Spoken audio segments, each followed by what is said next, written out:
ঈদকে কেন্দ্র করে সিনেমা মুক্তির হিড়িক নতুন কিছু নয়, তবে এবার তারকাবহুল সিনেমা নিয়ে বেশ আগে থেকেই প্রযোজনা প্রতিষ্ঠানগুলো প্রচারণা শুরু করে দিয়েছে। ঈদের সিনেমার প্রচারণা নিয়ে শাকিব খান, নিশো, সিয়াম, মোশাররফ করিম নাকি বুবলি, নুসরাতরা কারা রয়েছেন এগিয়ে?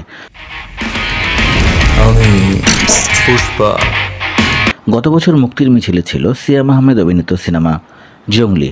গত বছরের মার্চে পোস্টার উন্মোচন করে জানানো হয়েছিল ঈদুল আজহায় আসছে সিয়াম আহমেদ অভিনীত জঙ্গলি সিনেমা। পরে তুফান, ময়ূরাক্ষী, রিভেঞ্জ, ডাকওয়ার্ড, আগন্তুক মুক্তি পেল, সরে যায় জঙ্গলি সিনেমা, যে কারণে গত বছর থেকেই সিনেমাটি প্রচারণায় রয়েছে। এবার সিনেমাটি ঈদুল ফিতরে মুক্তির ঘোষণা এসেছে। এবার শুরুতেই সাড়া ফেলেছে সিয়াম আহমেদ অভিনীত জঙ্গলি। গত 9 জানুয়ারি সিনেমাটির মোশন পোস্টার প্রকাশ করা হয়। গত বছরের অক্টোবরে অনেকটা গোপনেই শুরু হয় শাকিব খানের বরবাদ সিনেমার শুটিং। তখন আনুষ্ঠানিকভাবে জানা গিয়েছিল সিনেমাটি এবছর ঈদুল ফিতরে মুক্তি পাবে।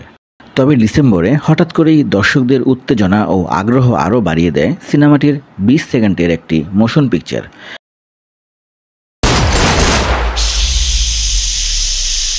তিনি বসে আছেন বিলাসবহুল একটি গাড়ির ওপর, কারো উদ্দেশ্য যেন বলছেন চুপ।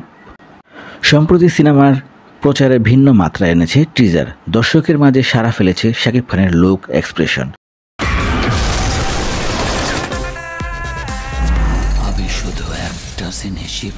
ঈদে আরও যোগ হয়েছে আফরান নিশো অভিনীত দাগি।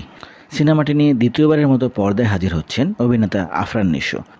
সিনেমাটির শুটিং শুরু হলে একের পর এক চমক দেখিয়েছে সিনেমার প্রচারণায়।